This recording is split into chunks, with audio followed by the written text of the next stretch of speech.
Hey, this is Dvir from the Cryptosphere, and this is going to be an ICO review of Chiliz, which recently confirmed that they got an investment from Binance.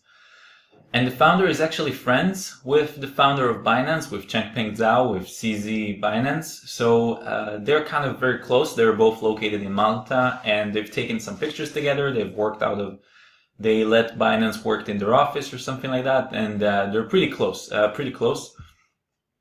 So Binance invested in them, and this is what we're going to do an ICO review of for today.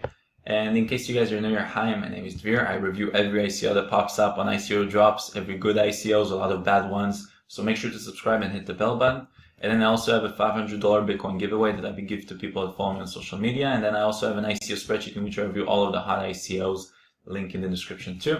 And then finally, this is not financial advice. I'm not a financial advisor. I'm not responsible for any decisions you guys make. Always be safe out there. Read the disclaimer for more. Okay, so basically here's the background story. So we got Binance investing in Chiliz, and he says here on Twitter, thanks for helping Binance so much. This is the least we could do. Congrats. And then here they say, Binance and Chiliz joined forces to tokenize sports industries. A great mentor and new partner with CZ Binance. So here he's taking picture in their office that apparently they let him use in Malta. So they're very close. And on the front end, it sounds really cool. It's like, wow, Binance invested in them. They must be really good. And I'm going to show you kind of like my opinion, and you guys make your own, about what I was able to find. Because this is a project where I had to dig, and luckily my friends are kind of close to the like they kind of come from the same community or something like that, so they have some connections that know the guy and they can verify a bit more about him. So basically the idea first of all for Chiliz is tokenized voting platform. Fans can crowd manage sports and esports organizations. A crowd management environment which let the world's 2.2 plus billion gamers and 380 plus million esports fans take a meaningful, active hand in guiding the major decision-making events for their favorite organizations. So basically, you have a sports team, and they are like, should we do this or should we do that? And then people buy these tokens so they can vote what should happen. And I thought it was a very weak idea. I thought the use case was very weak. I didn't understand why this has to be on blockchain.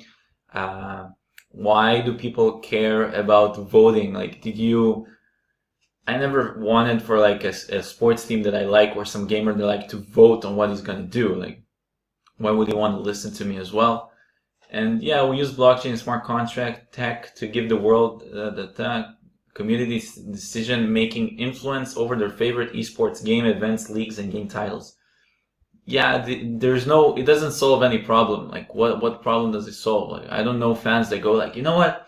I wish I could vote on what they're going to do next. Like, I don't know that, so it's just very weird. They're very fancy. I don't like that as well. You see here in the background, they got people like playing, and they got people like celebrating, like high fives. They're like, yeah, we got this.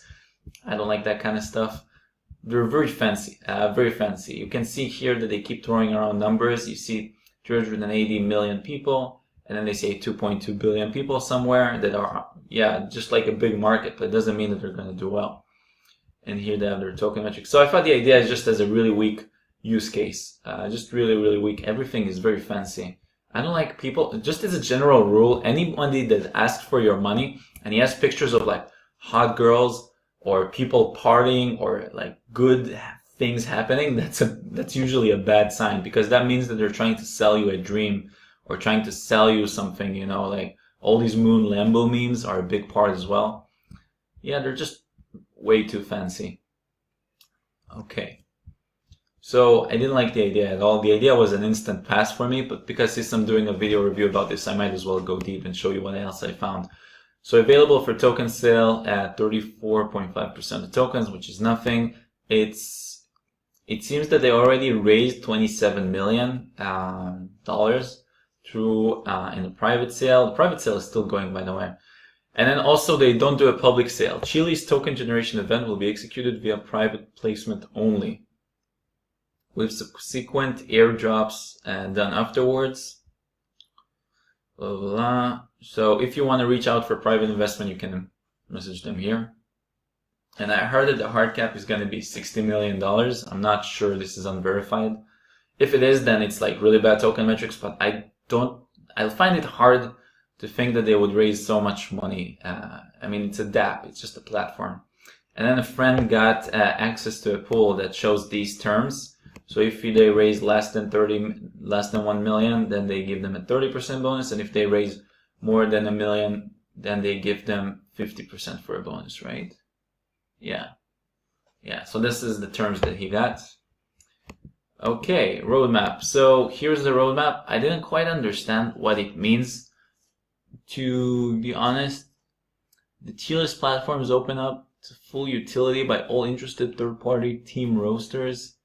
I don't know if this is the mainnet or if this is the mainnet or here. Okay, so the mainnet's gonna be the end of the year, Q4 2018. I guess that's fine, you know, good roadmap. Just don't like the idea. Okay, now the team. Okay, so the co-founder, the founder was a co-founder and director of Winamax, which has 140 employees. And he said that he sold all of his shares like 10 years ago after he started the company. So he wasn't involved in it until the late stages, only the early stages, it seems. Then he was also the CEO and owner of MediaRx Sports and Entertainment. So that's the current company that he's CEO of. LinkedIn got 24 employees. And then we got people that worked at Viacom, KPMG, Hayes, and Betson Group. You know, kind of like big companies. And then I thought the team could be stronger, no blockchain experience. Wasn't that impressed with the team. And then I had a similar experience with similar opinion with the advisors. We got somebody who was a director at Google, which is very impressive. And then we got a former gaming CEO at Bet365. And then somebody who's like a former head EMEA gaming sales Facebook. Okay, cool. I thought the advisors could be stronger. No blockchain experience, that weren't that impressive. Now the hype, they have 4,166 people on their Telegram, doesn't show up on the top 7 ICO. It's because it's early, it's not even on ICO drops. Now I don't know if it'll even get on ICO drops because the project's kind of like meh. But yeah, like nobody's covering it so far. Okay, so here's kind of like the due diligence, more of the background on what's going on. So we got CZ from Binance and Chiliz ICO have been posting pics together for a while on Twitter. And he offered his office in Malta for Binance to work from. So that's kind of a background that my friend said. And then this is another thing from a chat that a friend of mine shared. And here's what they said. So Dreyfus is the founder of this project of Chiliz. Where is he? Alexander Dreyfus, this guy. And he says here, I would avoid anything with Dreyfus. It's sick that he somehow befriended Binance and got some people on Malta, but he just goes where the money is. Failed venture after failed venture. Absolutely zero respect in poker space for good reason. Now, I wouldn't give this too much credibility, but I have this article here.